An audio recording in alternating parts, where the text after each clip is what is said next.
Hello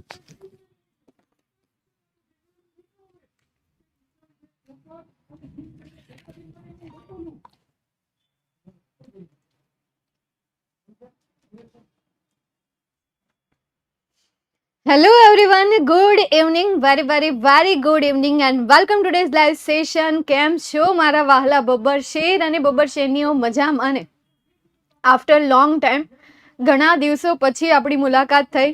I hope કે તમે બધા મસ્ત મજામાં હશો. વેરી ગુડ ઇવનિંગ બેટા, very good evening. Hello Tanisha, hello Abhishek, hello Pranav, hi Chandrika, hello બેટા. ભાર્ગવી, હાય બેટા. Pradeep, hello, very good evening. Janu, હા Janu. Hasti, hello. How are you? I am very fine. What about you? Tanisha, I am fine, I am well. Aditya, હા madam કહે છે. અચ્છા, મજામાં છો એમ કહો છો? ઠીક, ઓલ્સો ફાઇન. ઠીક છે, ચાલો. તો રિવિઝન બેચનો આજનો પહેલો સેશન છે, રિવિઝન બેચનો આજનો પહેલો લેક્ચર છે અને આજના પહેલા લેક્ચરમાં આપણે પહેલું યુનિટ રિવાઇઝ કરવાના છીએ. ચાલો તો રિવાઇઝ કરીએ. રિવિઝન આપણું કંઈક આ પ્રકારનું રહેશે. ચેપ્ટરનું જ્યારે રિવિઝન કરવાનું હશે ત્યારે રીડ 1, રીડ 2, રીડ 3 જે પણ આવતા હશે એની હું તમને શોર્ટ સ્ટોરી કહી દઈશ અને ત્યારબાદ એ ચેપ્ટર રિલેટેડ જે પેરેગ્રાફ બેઝ ક્વેશ્ચન આન્સર આવશે, શોર્ટ નોટ આવશે, ટ્રુ ફોલ્સ આવશે, ફિલ ઇન ધ બ્લેન્ક આવશે, એને આપણે સોલ્વ કરવાના છીએ. તો આ રીતે ચેપ્ટર બેઝ રિવિઝન ચાલશે. રહી વાત ગ્રામરની, તો ગ્રામરનું જે સોલ્યુશન રિવિઝન છે એ રિવિઝન સૌથી પહેલાં જે થિયરી મેં આગળના મતલબ કે જે ડિટેલમાં થિયરી સમજાવી હોય એ થિયરીના ફોટા મેં લઈ લીધા હશે અને એ થિયરી હું ઉપરથી બોલી જઈશ, રિવાઇઝ કરાવી દઈશ અને ત્યારબાદ કેટલાક એક્ઝામ્પલ સોલ્વ કરીશું. એક્ઝામ્પલ હશે તો ઠીક જ તે, પણ એક્ઝામ્પલ સોલ્વ કરીશું અને થિયરી જે હશે એ આગળ જે મેં લખેલી હોય એ થિયરી હું બોલી જઈશ, વાંચી જઈશ, રિવાઇઝ કરાવી દઈશ. જ્યાં જ્યાં નિયમો એમ લાગે કે ભાઈ આ યાદ રાખજો એ હું તમને કહેતી જઈશ, ટોકતી જઈશ.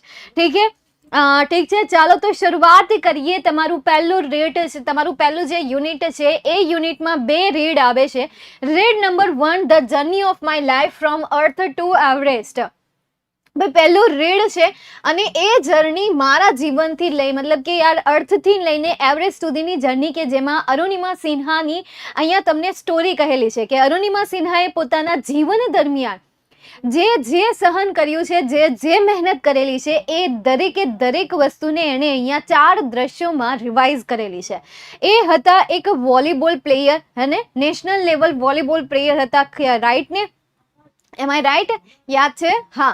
તો એ નેશનલ લેવલ વોલીબોલ પ્લેયર હતા. ત્યારબાદ એ મતલબ કે કોઈ ગેમ રમીને જ્યારે એમની મુસાફરી કરી રહ્યા હતા ત્યારે ટ્રેનમાં એક હાદસો થઈ જાય છે કે જેમાં કેટલાક ચોર હોય છે, લૂંટેરાઓ હોય છે કે જે એમની ગોલ્ડન ચેન ચોરવાના ઈરાદાથી ત્યાં આવ્યા હોય છે.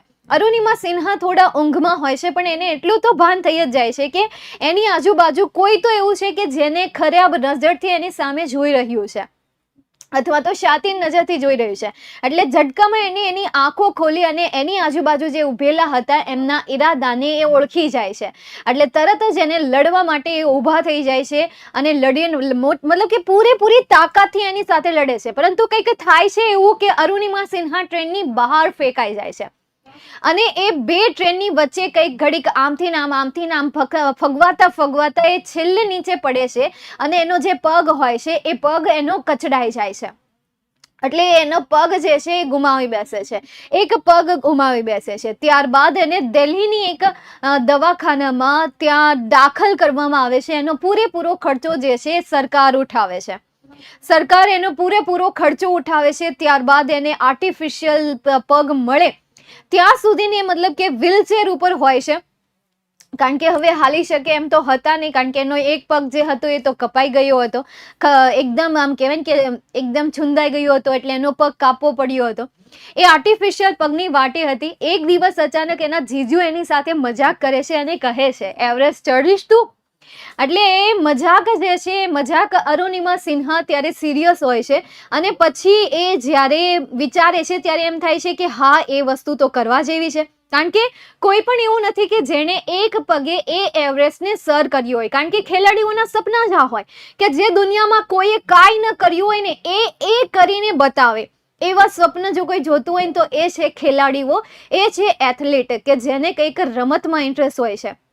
અથવા તો આપણે કહીએ ખાલી ખેલાડીઓ નહીં, પરંતુ દરેક એવા વ્યક્તિ કે જે પોતાની લાઈફમાં કંઈક કરવા ઈચ્છે છે, જે પોતાની લાઈફમાં કંઈક બનવા ઈચ્છે છે. ચાહે એની સ્કિલ ખેલાડીઓ સિવાયની હોય, કોઈ આર્ટિસ્ટ હોય, કોઈ પણ પ્રકારનું હોય, આર્ટ દર્શાવતું હોય, એ હંમેશા કંઈક ને કંઈક નવું કરવાનું વિચારતા હોય છે. એટલે આણે વિચાર્યું કે ભાઈ કોઈ પણ એવી નથી કે જે એક પગે સર કર્યો એ પર્વતને, ચાલો હું પણ સર કરી લઉં. એટલે આ વખતે હવે એને લક્ષ્ય મળી ગયું હતું, ગોલ મળી ગયો હતો. એટલે એને જીવન જીવવું થોડુંક યોગ્ય લાગતું હતું. એટલે એ કહે છે કે હા, હું તો ચોક્કસ એને સર કરીશ. પછી એ રાહ જોવે છે આર્ટિફિશિયલ લેગની. આર્ટિફિશિયલ લેગ જેવો આવે એટલે એના ઉપર એ પ્રેક્ટિસ ચાલુ કરી દે છે. એના ઉપર ચાલવાનું થોડાક દિવસ માટે એને થોડીક તકલીફ પડે છે, કારણ કે કોઈ આર્ટિફિશિયલ વસ્તુ આપણી પાસે આપણા શરીર સાથે જોડાય અને એનો ઉપયોગ કરીને આપણા શરીર ઉપર બેલેન્સ રાખવું બહુ અઘરી બાબત છે. આપણે પણ જ્યારે નાના હતા ત્યારે સીધું ચાલતા નહોતા શીખી ગયા. ચાલવા માટે આપણે 1.5 વર્ષ લીધું હતું, 2 વર્ષ લીધું હતું. હરોક પદુડા હોય કે જેને આમથી આમ દોડવું હોય, ક્યાંય સરખના ન બેસે, સીધા ન બેસે, એ બહુ વહેલા શીખી જાય. 1.5 વર્ષે શીખી જાય, 1.25 વર્ષે શીખી જાય. પણ મારા જેવી કોઈ આળસુના પીર હોય કે ભાઈ આરામથી શીખશું, ત્યાર પછી હાલાલ જ કરવાનું છે, ત્યાર પછી દોડ જ કરવાનું છે, માગ્યું નહીં 2 વર્ષ આરામ ન કરીએ, તો 2 વર્ષ પછી શીખવાવાળા આવું વિચારીને નહીં શીખતા હોય. જો કે ત્યારે એવા વિચાર તો આવે નહીં, પણ હું તો જસ્ટ આમને કહું છું. હા, તો એ 2 વર્ષે શીખ્યા હશે તો આ તો આર્ટિફિશિયલ લેગ છે. ઓલા તો આપણો કુદરતી પગ હતા, તો એ પગ ઉપર બેલેન્સ કરતા આપણને નહોતું આવડતું. દડી જતા હતા, લથડી જતા હતા, ઠેબા ખાતા હતા, કેટલી વાર પડ્યા છીએ, ગોઠણ ઉપર નિશાન છોડી દીધેલા હોય, માથા ઉપર નિશાન છોડી દીધા હોય, આપણે ચાલીને ગમે ત્યાં પડી જતા હોય, કારણ કે બેલેન્સ ન રહેતું હોય ને ત્યારે તો આપણે શીખતા હોઈએ. તો એના જેવું છે, આર્ટિફિશિયલ લેગમાં પણ એને થોડું કેવડાવતું હતું, પણ ધીરે ધીરે એ એના એક એવો અંગ બની ગયો જાણે કે તે તેનું જીવન હોય, જાણે કે તે તેનું અડધું જીવન હોય, અડધો ભાગ હોય, અર્ધાંગની હોય. મતલબ કે જે રીતે પતિ અને પત્ની હોય સેવી રીતે સેમ એ રીતે આ એનો પાર્ટનર બની ગયો હતો. તો આની સાથે પછી એ પ્રેક્ટિસ કરવાની શરૂઆત કરી દે છે, બરાબર છે. ત્યારબાદ એ પર્વતને સર પણ કરી દે છે. આપણો ભારત દેશનો જે તિરંગો છે એ તિરંગાને ત્યાં લહેરાવીને પણ આવે છે, ત્યાં છોડીને પણ આવે છે, અને આપણા ભારત દેશનું નામ પણ એ રોશન કરે છે. તો this is a beautiful story and motivational story of Arunima Sinha. Then second one is wild saviour, કે જેમાં એક વન્ય રક્ષકની સ્ટોરીની વાત કરેલી છે, કે જેમાં અલીભાઈ, રામસિંહ અને તેમનું પરિવાર, આવી કંઈક ઇન્ટરેસ્ટિંગ સ્ટોરી છે. ચાલો જોઈએ હવે રામસિંહ અને અલીભાઈ અને રામસિંહનો પરિવાર. હવે અલીભાઈ જે હોય છે એ આમથી આમ ભટકવા વાળા હોય છે. મતલબ કે એક જગ્યાએ ન ગમતું હોય, તેને નેચરમાં જવું ગમતું હોય. ઘણાને હોય, તમારામાંથી પણ કોઈ હશે કે જેને નેચર બહુ ગમતો હશે, મતલબ કે એના પ્રેમી હશે. તો આ પણ એવા હતા. હવે જે રામસિંહના છોકરા છે એ છોકરા એમને રિક્વેસ્ટ કરતા હોય કે ભાઈ અમને સ્ટોરી કહો, તમે આ વખતે ક્યાં ગયા હતા. તો અલીભાઈ જે છે એ સ્ટોરી કહેવાની શરૂઆત કરે છે, અને કંઈક શરૂઆત થાય છે એક જંગલના બપોરના સમયની. બપોરનો સમય હોય છે, હજી તો એમણે એમનું લંચ બોક્સ ખોલ્યું જ હોય છે. એમાં એક કોળિયો હજી એના મોઢામાં નાખવા જાય ત્યાં તો આજુબાજુ ગર્જનાની જેવી તેવી અવાજ સંભળાય છે એને. એટલે તરત જ એને ખબર તો પડી જાય છે કે આ રીછ જ છે. એટલે તરત જ લંચ બોક્સ બંધ કરે છે અને પોતાની જાતને છુપાવી દે છે. હવે એ રીછ અને એની સામે બિચારા 2 લેપર્ડના બચ્ચા, લેપર્ડ જ હતા ને, સ્નો લેપર્ડ જ હતી ને, આઈ થિંક. હા, ચેપ્ટરમાં સ્નો લેપર્ડ જ હતી, યાદ તો નથી, પણ સ્નો લેપર્ડ જ હતી. હા, સ્નો લેપર્ડ જ હતી. હા, તો સ્નો લેપર્ડના જે બચ્ચા છે, 2 ક્યુટ માસૂમ, એ બચ્ચાની સામે આ જે રીછ છે એ રીછ એ મતલબ કે એ રીતે ગર્જના કરી રહ્યું હોય, ઘૂરી રહ્યું હોય, ઘર ઘૂરી રહ્યું હોય, એ રીતે બધું હતું સિચ્યુએશન. એટલે અહીંયા અલીભાઈની ચિંતા થાય છે કે રીછ ક્યાંક એને નુકસાન ન પહોંચાડી દે. પણ થાય છે એવું કે ક્ષણવારમાં જ એની જે માતા છે એ માતા પથ્થર કૂદીને બહાર સામે આવે છે. એક મોટો વિશાળ પથ્થર હોય છે, એ વિશાળ પથ્થરની પાછળથી એ બહાર આવે છે, કૂદીને બહાર આવે છે. ત્યારબાદ એ જે માતા છે કે જે એના બચ્ચાઓની રક્ષણ કરે છે, જ્યારે કોઈ પણ વ્યક્તિ એમના બાળકો તરફ, કોઈ પણ વ્યક્તિ એક માતાના બાળકો તરફ ખરાબ દ્રષ્ટિથી જોશે, અથવા તો એમને મારવાની દ્રષ્ટિથી જોશે, અથવા તો કોઈ પણ એવા બેડ પર્પઝથી જોશે, તો માતા ક્યારેય પણ ચૂપ નહીં રહે, માતા ક્યારેય પણ એક્સક્યુઝ પણ નહીં સાંભળે, માતા ક્યારેય સિચ્યુએશન નહીં જોવે, સીધું એક્શન લેશે. એટલે અહીંયા પણ લેપર્ડે સીધું એક્શન લીધું, એના ઉપર કૂદી પડી અને એ દડતા નીચે પડ્યા. મતલબ કે નીચે ખાઈ હતી, બાજુમાં ખાઈ હતી. માતા એની ઉપર એવી જોરદાર રીતે એના ઉપર કૂદી, એટલે બંને દડતા ક્યાં ગયા? ખાઈમાં ગયા. એટલે ખાઈમાં જાય છે એટલે અહીંયાથી અલીભાઈ જે છે ડોકાય છે, સાથે સાથે માસૂમ જે બચ્ચા છે એ બચ્ચા પણ પોતાની લાંબી ડોકને લાંબી કરીને ડોકાય છે કે ભાઈ ગયા તો ગયા ક્યાં. પછી એમની વચ્ચે ધમદાર શાનદાર ધમાકેદાર યુદ્ધ થાય છે અને યુદ્ધમાં કોણ જીતે છે? માતા લેપર્ડ જીતે છે. પછી માતા લેપર્ડ ત્યાંથી આવે છે, જીતીને આવે છે, એના બચ્ચા સાથે ત્યાંથી નીકળી જાય છે. એટલે અહીંયા અલીભાઈ કહે છે કે ભાઈ માતા લેપર્ડનું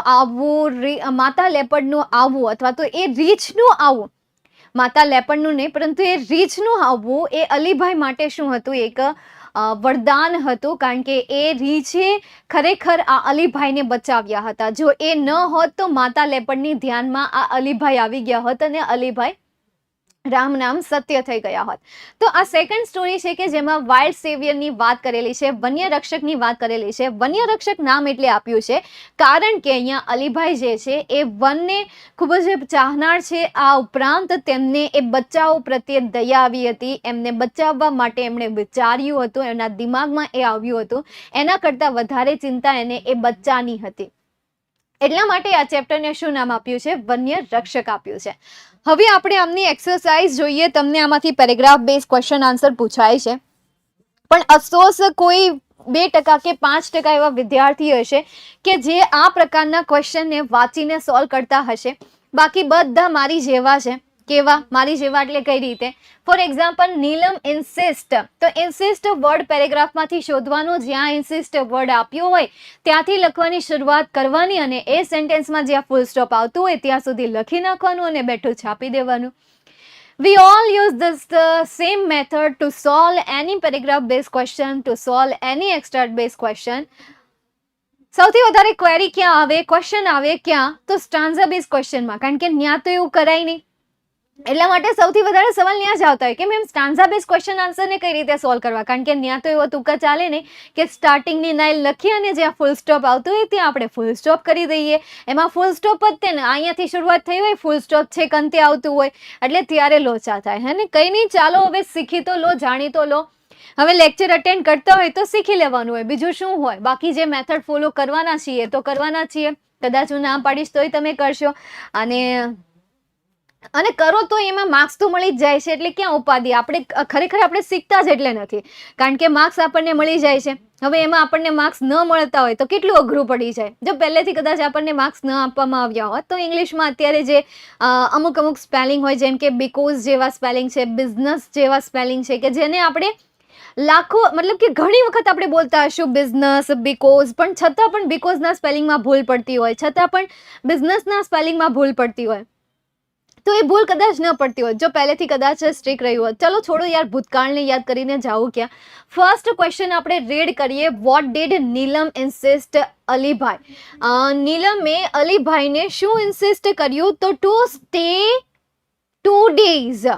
સ્ટે ફોર 2 days. નીલમે અલીભાઈને રહેવા માટે કહ્યું. તો શેના માટે કહ્યું?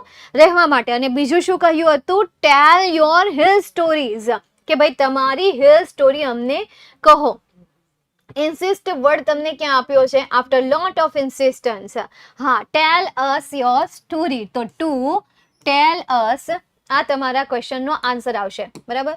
Two tell us your hill story. તો આપણે અહીંયાથી લખવાની શરૂઆત કરીએ. જો સવાલનો જવાબ આ રીતે લખાશે. નીલમ ઇન્સિસ્ટેડ Alibhai to tell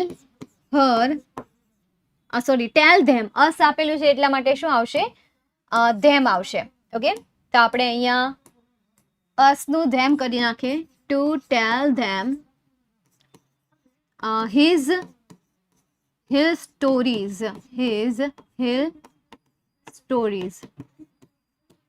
full stop. બરાબર? દીદી, જીટીએસસી નું રિઝલ્ટ ક્યારે આવશે? સોરી બેટા, આઈ હેવ નો આઈડિયા. વોટ્સઅપમાં પણ મને ઘણા બધા વિદ્યાર્થીઓએ સવાલ પૂછ્યા છે પણ રિયલી મને કોઈ એની ડિટેલ્સમાં નથી ખબર. જો કોઈ અપડેટ હશે તો સાહિલભાઈ ડેફિનેટલી તમને યુટ્યુબ સોશિયલ મીડિયા થ્રુ તમને આન્સર જરૂર આપશે, બરાબર છે. એટલે શોર્ટ નોટ કઈ કરવી, ચેપ્ટર વાઇઝ હું તમને આઈએમપી શોર્ટ નોટ આપતી જઈશ અને આન્સર સાથે આપતી જઈશ, તો તમે એ રીતે શોર્ટ નોટ કલેક્ટ કરતા રહેજો અને એ રીતે પ્રિપેર કરતા રહેજો. ઓકે, અરે આવી જશે 21 to 25માં હાર્દિક સરે કીધું છે.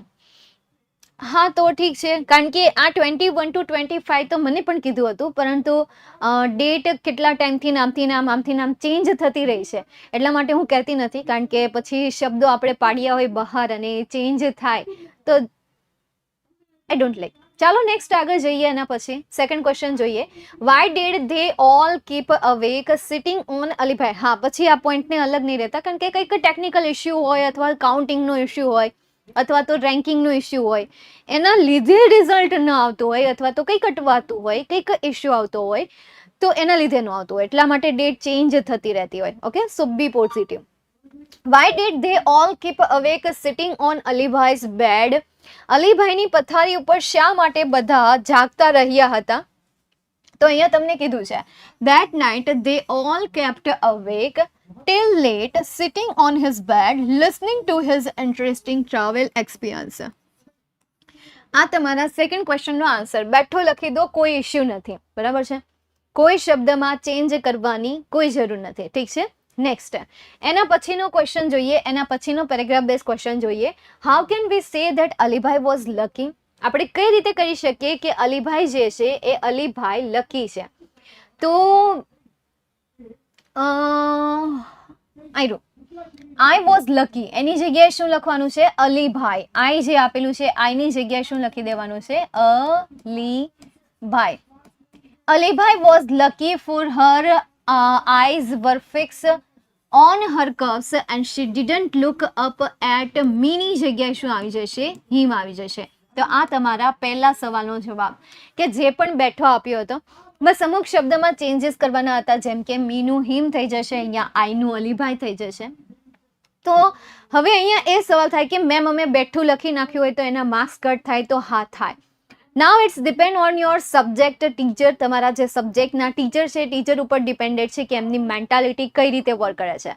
જો એમના વિચાર કે કેવી રીતે હોય કે ચલો આટલી નાની નાની ભૂલ તો છોકરાથી થયા કરે, આઈની જગ્યાએ અલીભાઈ લખવાનું ભૂલી ગયા હોય અથવા તો આ ચેન્જીસ કરવાના રહી ગયા હોય, તો લેટ ગો કરવામાં જે માનતા હોય તો એ તમને લેટ ગો કરીને માર્ક્સ આપી દેશે, 1 માર્ક્સ પ્રોવાઈડ કરાવી દેશે. અને કોઈ હશે કે જે કહેશે કે ભાઈ આ પણ ન થવું જોઈએ, તમારાથી આ થાય જ કેમ, આ મિસ્ટેક તો થવી જ ન જોઈએ, આના ઉપર તમારું ફોકસ હોવું જોઈએ, ધ્યાન હોવું જોઈએ, તો એ તમારા માર્ક્સ અહીંયા કટ કરશે.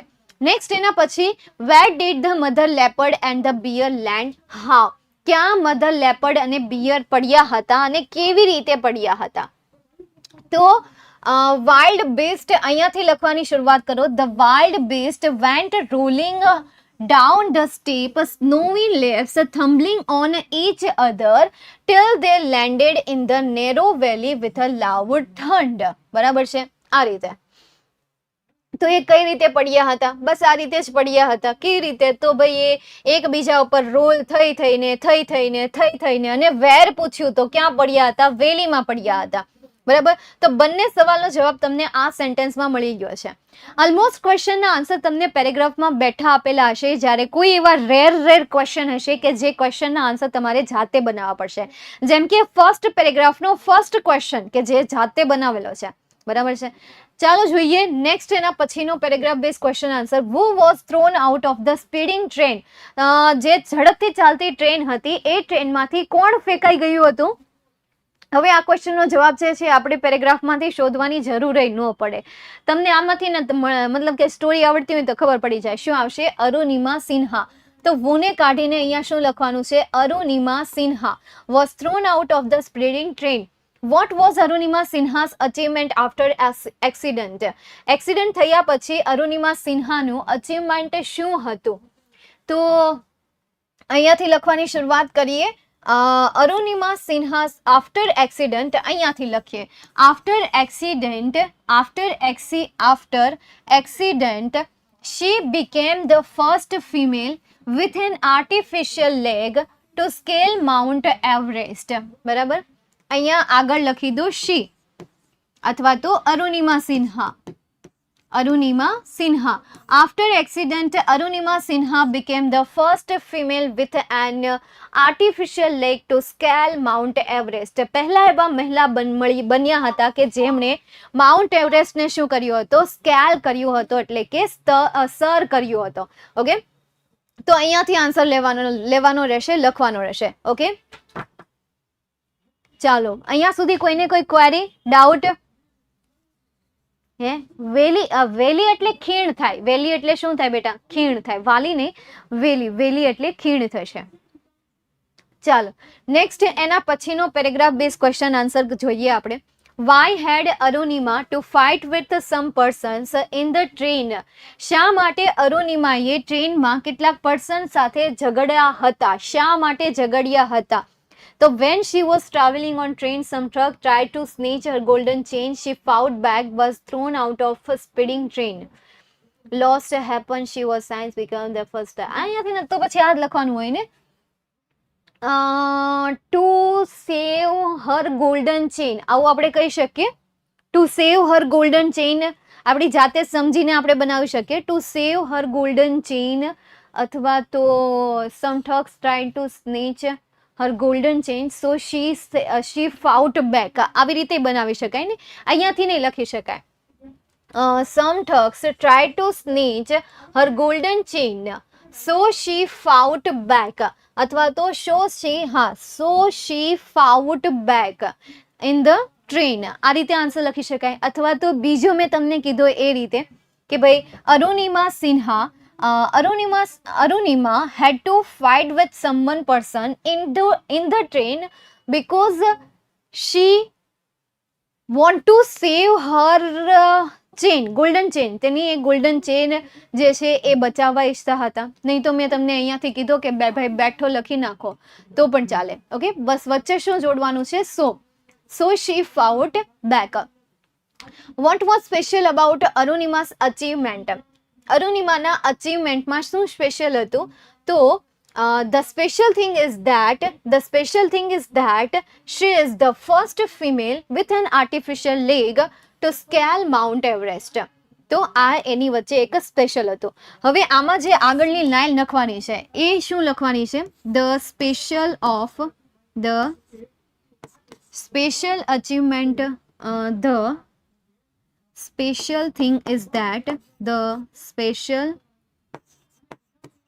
achievement અથવા તો thing, the special achievement is that she is the first female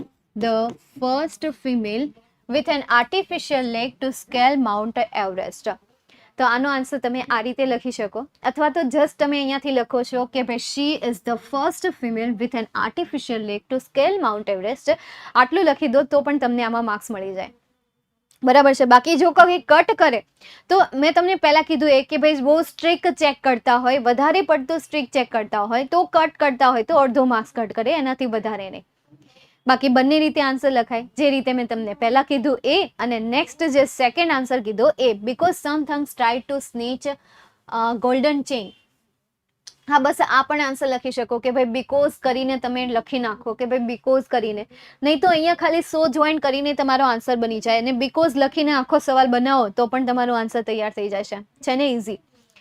તો this is easy peasy paragraph base question answer. Next એના પછી આગળ ટ્રુ ફોલ્સ છે. એમાં first question, Alibhai love to observe nature. અલીભાઈને નેચર જોવું ખૂબ જ ગમતું હતું. It's a true or false? શું એને નેચર જોવા ખૂબ ગમતા હતા? હા. તો અહીંયા આન્સર તરીકે શું આન્સર આવશે? True answer. નેક્સ્ટ એના પછી Arunima was admitted to AIIMS Bombay on intervention of the PM. પીએમની દેખરેખ હેઠળ બોમ્બે એમ્સમાં એને દાખલ કરવામાં આવ્યા હતા. એમ્સ જે ક્યાં હતી? દિલ્હીમાં હતી, બોમ્બેમાં નહીં. એટલે અહીંયા આન્સર શું આવશે? ફોલ્સ આન્સર આવશે. નેક્સ્ટ એના પછી Arunima Sinha was a state level volleyball player. A state level volleyball player હતા. તો એ ક્યાંના વોલીબોલ પ્લેયર હતા? સ્ટેટ લેવલ નહોતા તો એ ક્યાંના વોલીબોલ પ્લેયર હતા? International national level. તો અહીંયા આન્સર શું આવશે? ફોલ્સ આન્સર આવશે. નેક્સ્ટ એના પછી આગળ everyone has a reason to be alive. દરેક વ્યક્તિ પાસે જીવવાનું એક કારણ તો હોય જ છે.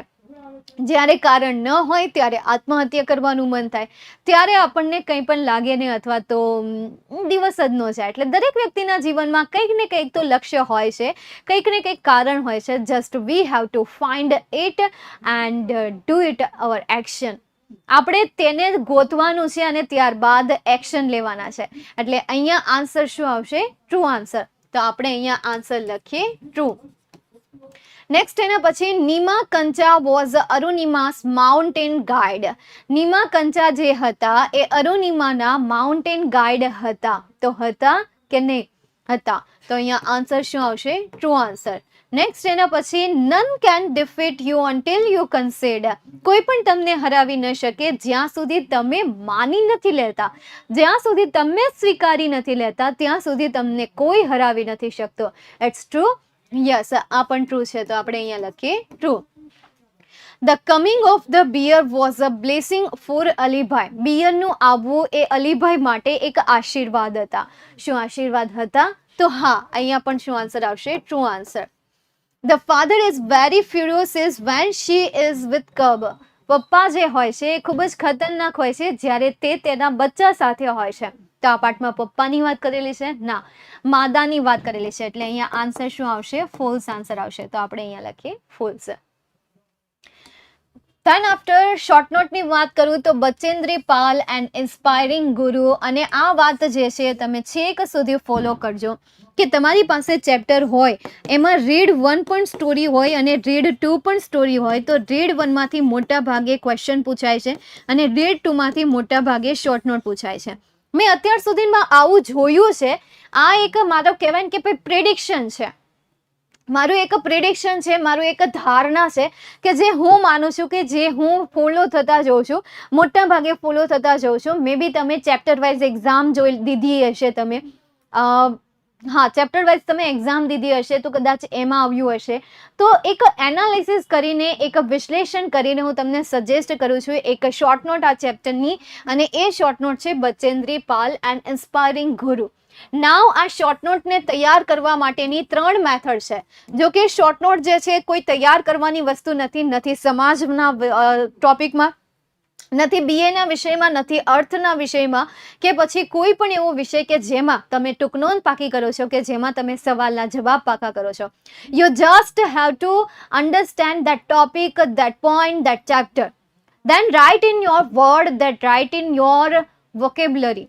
તમારી વોકેબ્યુલરી દ્વારા તમે એને લખવાનો પ્રયત્ન કરો, તમારી અન્ડરસ્ટેન્ડિંગ દ્વારા તમે એને લખવાનો પ્રયત્ન કરો, એને સોલ્વ કરવાનો પ્રયત્ન કરો. બાકી બીજું કંઈ નહીં. હવે પહેલી હું મેથડની વાત કરું તો પહેલી મેથડ છે કે રટ્ટા માર. બરાબર, રટ્ટા મારો, સેન્ટેન્સ વાંચો, પાકો કરો, સેન્ટેન્સ વાંચો, પાકો કરો. જેવી રીતે આપણે નાના હતા ત્યારે આપણે રટીને પાકું કરતા હતા.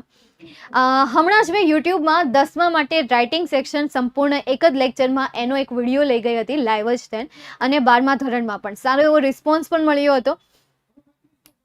તેમાં એક મેથડ, શોર્ટ નોટની પણ એક મેથડ મેં તમને આગળ કીધેલી હશે કે ભાઈ રટ્ટા માર.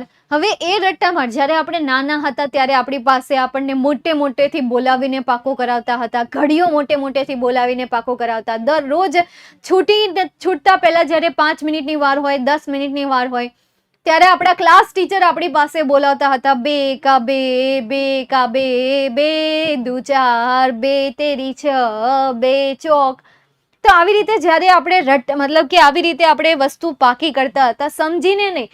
ત્યારે આપણે ઘડિયા સમજીને, આપણે ઘડિયા કોઈ દિવસ સમજીને પાકા જ નથી કર્યા, નથી આપણને કરાવવામાં આવ્યા. અને કદાચ કરાવવામાં આવ્યા હોય તો માઇન્ડ આપણું એને એક્સેપ્ટ ના કરી શક્યું હોય એ સમયે. બરાબર ને? ત્યારે આપણું જે માઇન્ડ છે એ માઇન્ડ એક્સેપ્ટ ન કરી શક્યું હોય છે કે નહીં? રટ્ટા માર જ કરતા ત્યારે. અને સેકન્ડ મેથડ છે, એ મેથડને હું અહીંયા કહીશ કે ક્વેશ્ચન બેઝ પ્રિપેર કરો. ફોર એક્ઝામ્પલ, પહેલો ક્વેશ્ચન છે, કોઈ પણ શોર્ટ નોટ છે, આ શોર્ટ નોટમાં કેટલા સવાલ છે? 4 સવાલ છે. આ 4 સવાલ પાકા કરી લો. પહેલો સવાલ, how did Bachendri Pal encourage Arunima. Bachendri Pal અરુણિમાને કઈ રીતે એન્કરેજ કરતા હતા? તો એની જે મેથડ છે એ મેથડ યાદ રાખો. કેટલી લાઈનમાં હશે, એન્કરેજની જે એની રીત છે કેટલી લાઈનમાં હશે, 3 લાઈનમાં હશે, 2 લાઈનમાં હશે, 4 લાઈનમાં હશે, કેટલી લાઈનમાં હશે, ઓછામાં ઓછી 3 લાઈનમાં હશે, બરાબર, વધુમાં વધુ 3.5 લાઈનમાં હશે. તો સવાલ પાકો કરો, એનો જવાબ પાકો કરો, કારણ કે આટલી મોટી શોર્ટ નોટ પાકી કરવી મતલબ કે આળસ આવી જાય, હે ને. આટલું મોટું આપણે કોઈ પણ વસ્તુને જોઈએ તો ઓબ્વિયસલી આપણને કંટાળો જ આવવાનો છે. ફોર એક્ઝામ્પલ, મેં અહીંયા આટલું બધું લખ્યું છે તો આ તમને કંટાળો આવવાનો છે. એની જગ્યાએ સવાલ લખો, એની નીચે એક્ઝેક્ટલી એનો જે આન્સર આવતો હોય એ જ આન્સર લખો. બીજો સવાલ લખો, એની નીચે એક્ઝેક્ટલી જેટલો આન્સર આવતો હોય એટલો જ આન્સર લખો. સેમ થર્ડ ક્વેશ્ચન લખો, એનો જેટલો આન્સર આવતો હોય એટલો લખો. ફોર્થ ક્વેશ્ચન આવતો હોય, જેટલો આન્સર આવતો હોય એટલો આન્સર લખો, અને આ રીતે તમે એને પ્રિપેર કરો. તો આ સેકન્ડ મેથડ છે, અને મારે માટે આ મેથડ બેસ્ટમાં બેસ્ટ મેથડ છે according to me, according to student, કે જે મેં જેમના મેં રિવ્યૂ લીધેલા છે સ્ટાન્ડર્ડ 10ના ક્લાસમાંથી, સ્ટાન્ડર્ડ 12ના ક્લાસમાંથી, 10 અને 12 બંનેના ક્લાસમાંથી, અને બંનેને આ મેથડ યોગ્ય લાગે છે. તમારે પણ જો શોર્ટ નોટને ઓપ્શનમાં ન કાઢવી હોય તો આ મેથડથી તમે શોર્ટ નોટને પ્રિપેર કરી શકો છો. બાકી મને ખબર જ છે કે જે વસ્તુ પાકી કરવાની આવતી હશે, અથવા જે વસ્તુમાં સેન્ટેન્સીસ જાતે બનાવવાના આવતા હશે, એને 60% સ્ટુડન્ટ એવા છે કે જે એ વસ્તુને ઓપ્શનમાં કાઢી નાખે છે. બાકી જે ઓપ્શનલ ક્વેશ્ચન આવતા હોય એને પહેલા પ્રિપેર કરી નાખશે, જેમ કે પેરેગ્રાફ બેઝ ક્વેશ્ચન આન્સર છે, એ સિવાય ટ્રુ ફોલ્સ છે, ફિલ ઇન ધ બ્લેન્ક છે, ગ્રામેટિકલ ટોપિક છે, આ બધાને પ્રિપેર કરવા હજી સાહસ કરશે. પણ આવું જે જાતે લખવાનું છે એને ક્યારેય સાહસ નહીં કરે. પણ જો કદાચ તમને એમ થાય કે ચલો આપણે આ ટ્રાય કરીએ, તો સેકન્ડ મેથડને ડેફિનેટલી ટ્રાય કરજો.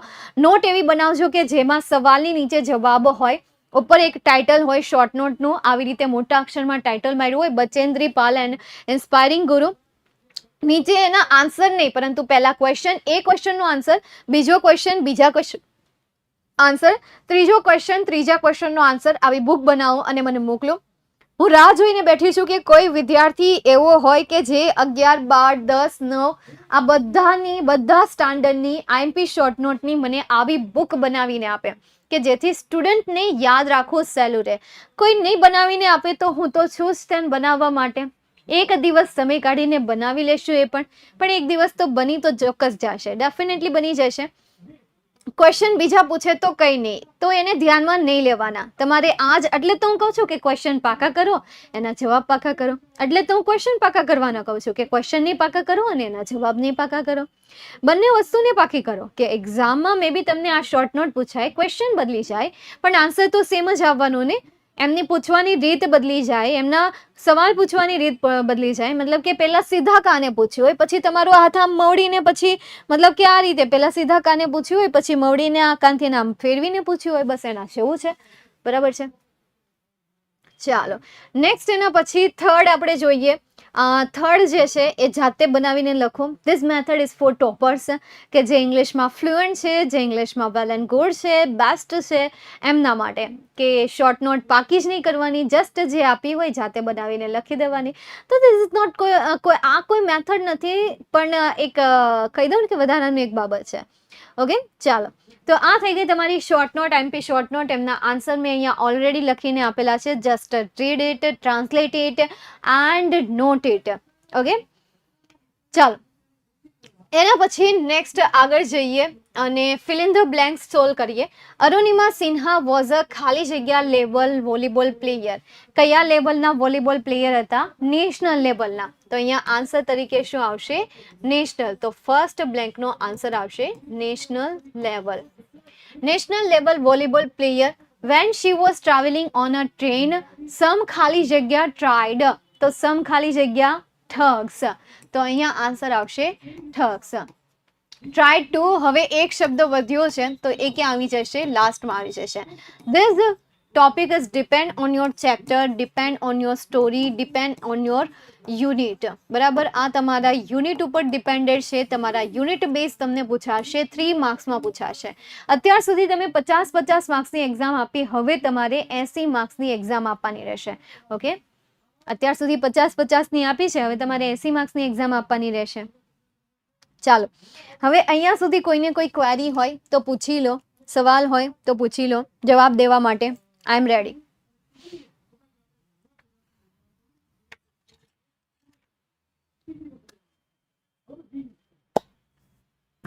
નો, ઓલ ડન. તમારા હેર મસ્ત લાગે છે. બોલો, સવાલ પૂછવાના કીધા તો વખાણ કરે છે. આગળ કરાવો. શોર્ટ નોટ પોઈન્ટ્સમાં કે પેરેગ્રાફમાં? પેરેગ્રાફમાં. શોર્ટ નોટ તમારે પેરેગ્રાફમાં લખવાની રહેશે. ઠીક છે.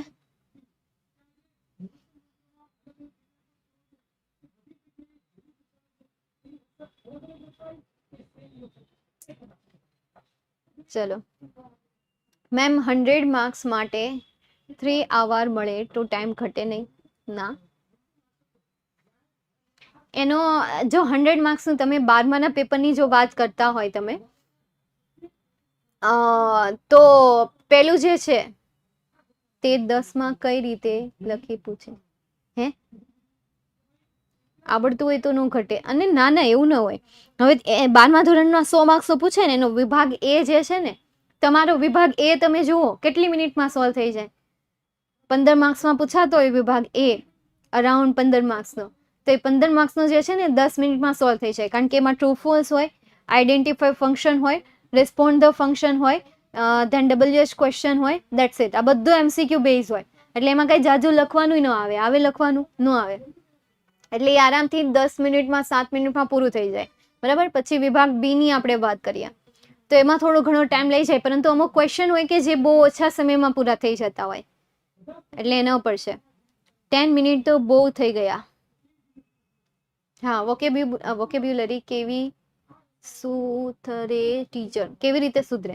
ડેઈલી એક શબ્દ શીખવાથી, ડેઈલી એક શબ્દ ફીલ કરવાથી. ગામડે છે ને પાણીની બહુ તાણ પડે, ખ્યાલ હોય તો. ગામડે છે ને પાણી 2 દિવસે, અઠવાડિયે એવી રીતે પાણી આપતા હોય, ખ્યાલ છે? એ 12મામાં જે પૂછાય ને ત્યારે કહેશું આપણે અત્યારે. હા, તો પાણી જાણે ત્યાં પડે ત્યારે ગામના લોકો પાણી ક્યાં લેવા જાય? જ્યારે એને પાણીની કોઈ તંગી આવે છે અથવા તો પાણીની તાણ પડે છે, ત્યારે ગામના લોકો જે છે એ ગામના લોકો પાણી ક્યાં લેવા જાય? અવેડે. અવેડે લેવા જાય ને, કે ગામના ચોરાહે લેવા જાય, કે જ્યાં ડંકી હોય, અને ત્યાંથી ને એક ઘડો ભરી ભરીને પોતાના ઘરે લાવતા હોય છે, ત્યારે એનો ટાંકો ભરાય છે. તો બસ એવી જ વસ્તુ છે કે જ્યારે કોઈ વસ્તુ ઘટતી હોય ને આપણી અંદર, ત્યારે એના માટે એક અવેડો હોય છે, ત્યારે એના માટે એક ડંકી હોય છે. એ ડંકીમાંથી આપણે ઘડો ભરી ભરીને, અથવા તો જેટલું પણ ભરાય, બાલટી ભરાય તો બાલટી ભરી ભરીને શબ્દો લાવવા પડે, મહા મહેનતે લાવવા પડે.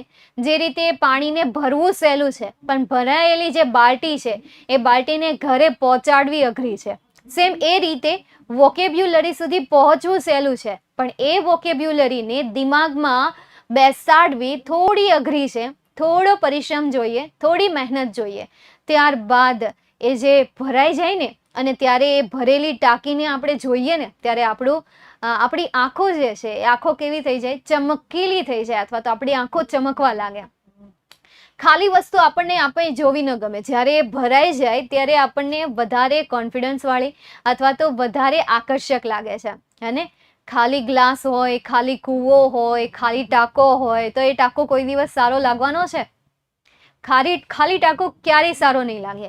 એને સારો લગાડવો છે તો એને ભરવો પડશે. ભરાઈ જશે પછી એ કેટલો સારો દેખાશે? બસ એના જેવું છે. એક એક શબ્દ ડેઈલી યાદ રાખતા જાઓ, એક એક શબ્દ ડેઈલી દિમાગમાં બેસાડતા જાઓ. શબ્દો તમારી પાસે બહુ બધા પડ્યા છે, ક્યાંથી લેવા, કેમ લેવા. You have lots of way to learn English vocabulary, two collect English vocabulary, but you have to collect your strength, you have to stick your strength to your determination. તમારી determination સાથે તમારે ચોટેલું રહેવું પડશે. ઓકે તનિષા, તમે તો તારીફ કરવામાંથી ને ઊંચા નથી આવતા. તમારું મન પડે ને તો તમે અમને ચણાના ઝાડ ઉપર ચડાવી દો, બધી ટીમને ચણાના ઝાડ ઉપર ચડાવી દો. સારું તમે નથી ચડાવી શકતા, નકર ડેફિનેટલી તમે ચડાવી દો એમ છો. દી, તમે કઈ રીતે સ્ટાર્ટ કર્યું હતું ઇંગ્લિશ શીખવાનું? મેં ઇંગ્લિશ શીખવાનું તમારી ચોપડીથી શરૂઆત કરી હતી. મેં શરૂઆત કરી હતી સ્ટાન્ડર્ડ 1 થી. સ્ટાન્ડર્ડ 1 નું ઇંગ્લિશ લીધું, દેન આફ્ટર 2, 3, 4, 5, 6, 7, 8 આટલા ધોરણ સુધી ઇંગ્લિશ લેવાની શરૂઆત કરી. દેન આફ્ટર 8 સુધી જે લેતી હતી એને મેં છોડી દીધું. શરૂઆત કરી 9, 10, 11, 12 અને ધીરે ધીરે હજુ પણ ડેઈલી વર્ડ કલેક્ટ કરતી જાઉં છું. હજુ પણ મને બધા એટલે બધી વસ્તુના ગુજરાતી નામ નથી આવડતા કે જે મારી આજુબાજુ છે કે જે મારાથી દૂર છે. જે શબ્દ મારી પાસે આવતા જાય એ શબ્દ હું શીખતી જાઉં, કારણ કે મારે નવી વસ્તુ શીખવા માટે નવો સમય કાઢવો પડે. તમારામાં તો એક જ સિલેબસ ફિક્સ આવે કે જેમાં એક જ સિલેબસ હોય, લિમિટેડ હોય. અનલિમિટેડ શીખવા માટે મારે અલગથી સમય કાઢવો પડે કે જે મારે ક્યારેય કોઈ દિવસ કોઈને શીખવાડવાનું નથી. તો આવી રીતે શરૂઆત કરી હતી, પણ શરૂઆત કરી હતી ત્યારે એક સાથે કરી હતી, એક સ્ટેપે નહોતી કરી કે પહેલું ધોરણ ભણાવ્યું, પછી બીજું, than after third, than after fourth, than after fifth. પહેલી વાર જ્યારે ભણાવવાની શરૂઆત કરી ત્યારે 1, 2 થી શરૂઆત કરી હતી, ધેન આફ્ટર 3, 4, 5, 6, 7 ઓર 8. ભણાવવા જાતી એ પહેલા ટેક્સ્ટબુક રીડ કરી લેતી, કેટલું ભણાવવાનું છે એ નક્કી કરી લેતી, કેટલા બોર્ડ ભણાવવાના છે એ નક્કી કરતી, કેટલો સમય લાગશે અને શું હોમવર્ક આપીશ એ પહેલા હું પોતે સ્ટડી કરતી. યુટ્યુબમાં વિડીયો જોઈને, નવનીત રીડ કરીને, ડિક્શનરીમાં સર્ચ કરીને, મોબાઈલમાં ગૂગલ સર્ચ એન્જિનનો યુઝ કરીને, આ રીતે 9, 10, 11, 12ની તૈયારી કરતી વખતે સૌથી વધારે તકલીફ મને 11માની તૈયારી કરતી વખતે થઈ હતી. કારણ કે 11માના ચેપ્ટર મને વિદ્યાર્થીઓને કઈ રીતે શીખવાડ્યા એ મને ખુદ સમજમાં નહોતું આવતું, કારણ કે એમના ચેપ્ટર્સ જ એવા અફલાતુમ હતા, ધમાકેદાર હતા, ભાઈ સબ્જેક્ટ દેવા હતા. આપણે સમજ્યા તો યાદ કરવાની જરૂર નથી, અને આપણે વર્ડ યાદ કરવા જઈશું તો ક્યારેય યાદ ના રહે. સાચી વાત છે. 12ના નહીં ના, 12th ઇઝી છે. આપણે એમ કહીએ ને કે 10મું અઘરું છે, ખરેખર 10 નહીં, આપણે એમ કહીએ ને 12મું અઘરું છે. 12મું અઘરું નથી, 12મું 10માં કરતા સહેલું છે. 9મું અઘરું નથી, એ તો 9મું સહેલું છે. 9માની સ્ટોરી બહુ મસ્ત છે. 11માની સ્ટોરીમાં મને અમુક સ્ટોરી કેવડાવે, ઇન્સ્પિરેશનલ, સાયન્સને લગતી વધારે આવે કે નહીં. એટલે કોઈ વસ્તુ સહેલી અને કોઈ વસ્તુ અઘરી નથી હોતી, જસ્ટ આપણા ઉપર ડિપેન્ડેડ હોય છે. આપણને કોઈ વસ્તુ આવડે નહીં ત્યારે એ વસ્તુ આપણા માટે અઘરી થઈ જાય છે, હે ને. જેમ કે મારી જ વાત કરો, મને ડેટા સાયન્સમાં કંઈ ખબર નથી પડતી એટલે મારા માટે અઘરું છે. મને કોડિંગમાં કંઈ ખબર નથી પડતી, મારા માટે એ કોડિંગ અઘરું છે. હવે જે કોડિંગ કરતું હોય છે એને ઇંગ્લિશમાં કંઈ ખબર નહીં પડતી હોય, હું જે ભણાવતી હશે એમાં નહીં ખબર પડતી હોય, કારણ કે એને આવડતું નથી. એટલે એ પણ એમ કહેશે કે અઘરું છે. તો જે વસ્તુ નથી આવડતી એ અઘરી છે, અને જે વસ્તુ આવડે છે સહેલી છે. That's it. દાખવવું પડે. હા, દાખવવું પડે. અમને હળવા કરી દો. થેન્ક્સ. તમે છો જ હળવા. હળવા હું કરી તો નથી દેતી, તમે છો જ એવા. ચાલો, તો હવે નેક્સ્ટ ટાઈમ આપણે સેકન્ડ યુનિટની શરૂઆત કરવાના છીએ. તમારું જે બીજું રીડ છે એની પણ પીપીટી તૈયાર છે. જો કેટલી પીપીટી તૈયાર છે ખબર તમને ભણાવવા માટેની? બીજા યુનિટની, ત્રીજા યુનિટની, do is directed, frame the question and conjunction. કારણ કે ફ્રેમ ધ ક્વેશ્ચનની સાથે સાથે હું તમને કન્ઝક્શન પણ શીખવાડવાની છું, એટલે એ પણ તૈયાર છે. બરાબર. ચલો, કન્સ્ટ્રક્શન આ બધી મેં આજે જ તૈયાર કરી છે. જો 19-2, 19-2, 19-2, 19-2 આજે જ તૈયાર કરી છે, સવારમાં તૈયાર કરી છે.